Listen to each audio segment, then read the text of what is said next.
Bienvenidos a este nuevo encuentro virtual. En esta ocasión hablaremos de dos temas que, aunque no lo parece, están muy relacionados: la lengua y el ajedrez. Pero antes de comenzar, si digo ajedrez, ¿a qué les recuerda? Un juego que tiene distintas piezas. ¿Un tablero? Profe, ¿un juego de mesa donde los jugadores realizan algunos movimientos con las piezas?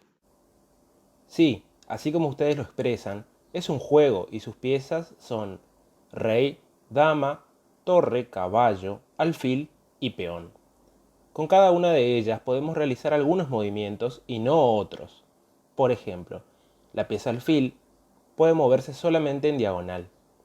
Esto es así porque el ajedrez tiene un sistema y para jugarlo se siguen ciertas reglas. Lo mismo sucede con la lengua. La lengua es un sistema que tiene una lógica y determinadas reglas que, aunque no las hayamos estudiado, están presentes cada vez que nos comunicamos con palabras. Así como en el ajedrez hay distintas piezas, en la lengua hay diferentes clases de palabras, y cada una de ellas se puede usar para cumplir determinadas funciones y no otras. Algunas de las semejanzas entre la lengua y el ajedrez son: para entender el sistema del ajedrez, lo primero es reconocer las piezas del juego, y para entender el sistema de la lengua, lo primero es reconocer las clases de palabras. Además, para estudiar el ajedrez es necesario saber qué movimiento puede hacer cada ficha, y para estudiar el sistema de la lengua es necesario saber qué función puede cumplir cada clase de palabra. Por último, en el ajedrez hay 6 clases de piezas que ya nombramos, y en la lengua hay 6 clases de palabras, que son las siguientes: sustantivo, adjetivo, verbo, adverbio, preposición y conjunción. Ahora veremos más acerca de ellas. ¿Cómo se reconocen las clases de palabras? En el ajedrez es más sencillo reconocer las piezas, porque cada una tiene una forma particular. En la lengua, en cambio, no alcanza con ver la forma de la palabra para saber de qué ficha se trata. Es necesario considerar su significado y la función que cumple en la oración de la que forma parte. La primera ficha, el sustantivo. Hablemos de la primera ficha del lenguaje, los sustantivos. Podemos pensar en ellos como nombres, es decir, se los reconoce porque son las palabras que nombran entidades o cosas de toda naturaleza y condición. A partir de lo que significa cada uno de los sustantivos, se los puede dividir semánticamente en comunes o propios. Los comunes se aplican a todos los elementos de una clase. Por ejemplo, el sustantivo país, que designa a todos los países. Los propios, en cambio, identifican a un elemento entre los demás y deben escribirse con mayúscula inicial. Por ejemplo, al hablar de nuestro país, Argentina. Exactamente. Una clasificación habitual de los sustantivos comunes es, a su vez, la división en concretos y abstractos. Los concretos son aquellos que pueden percibirse con los sentidos, es decir, con la vista, el oído, el tacto, el olfato o el gusto. ¿Se les ocurren algunos? Tablero. Exacto. En cuanto a los sustantivos abstractos, son aquellos que pueden percibirse como ideas o sentimientos. ¿Como estrategia? Sí, es un excelente ejemplo. Por último, los sustantivos concretos también se dividen en individuales o colectivos. Los sustantivos individuales son aquellos que nombran a objetos, personas o cosas que pueden pensarse como unidades. En cambio, los sustantivos colectivos nombran en singular a grupos completos. Por ejemplo, perro es un sustantivo individual y jauría uno colectivo, que aun siendo una palabra singular, designa a todo un grupo de perros. La segunda ficha es el adjetivo. La Real Academia Española define el adjetivo como una clase de palabra que modifica al sustantivo o se predica de él, aportándole muy variados significados. Entre las muchas clasificaciones posibles para los adjetivos, adoptaremos la siguiente. Calificativos, que son los que indican una cualidad del sustantivo. Por ejemplo, grito sagrado o rotas cadenas. Gentilicios, aquellos que indican procedencia. Por ejemplo, territorio latinoamericano, Malvinas Argentinas, estudiante formoseño. Numerales indican un número determinado, por ejemplo, 2 ejercicios o una posición, primer lugar. El rey de la oración es el verbo. A los verbos se los reconoce porque son palabras que expresan acciones, estados o procesos, y tienen información gramatical sobre la persona que realiza esa acción o experimenta ese estado o proceso.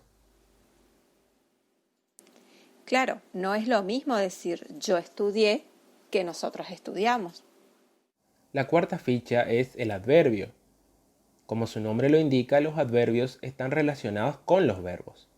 Se los reconoce porque son palabras que indican las circunstancias, las condiciones del verbo. Por ejemplo, el adverbio mucho puede acompañar al verbo dormí para explicar cómo realicé esa acción. Yo dormí mucho. A partir de su significado, pueden dividirse en adverbios de lugar, tiempo, modo, cantidad, duda, negación, afirmación, adición y exclusión. La quinta ficha, la preposición. Las preposiciones forman un grupo cerrado de palabras. Sin embargo, la lista no siempre coincide, ya que algunas han dejado de usarse y otras se han sumado. En la actualidad, suele aceptarse que son las siguientes: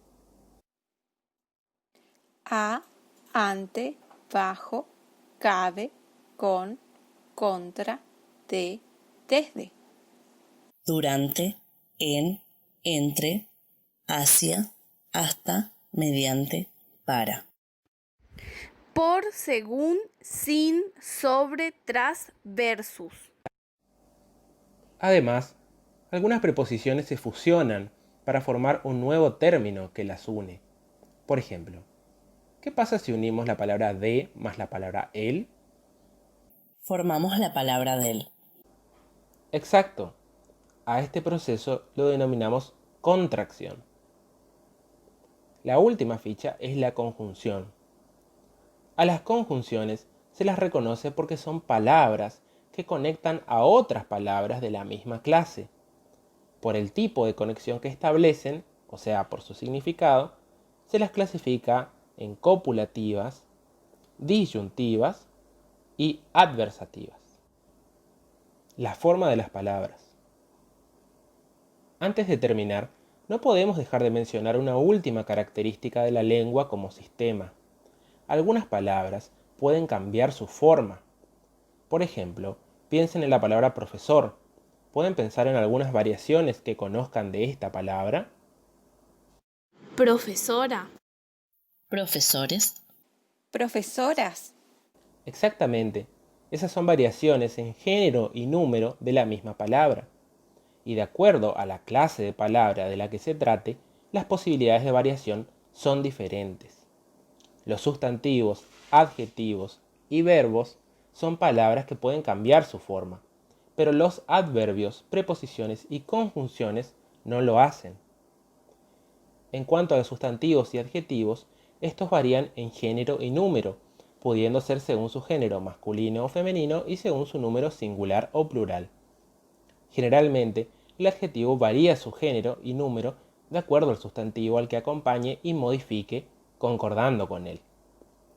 En cuanto a los verbos, estos son la clase de palabra con mayor posibilidad de variar su forma, ya que pueden cambiar de persona, primera, segunda y tercera, de número, singular o plural, de modo, indicativo, subjuntivo e imperativo, y de tiempo. En total, el castellano presenta 17 tiempos verbales distribuidos entre los 3 modos que acabamos de nombrar.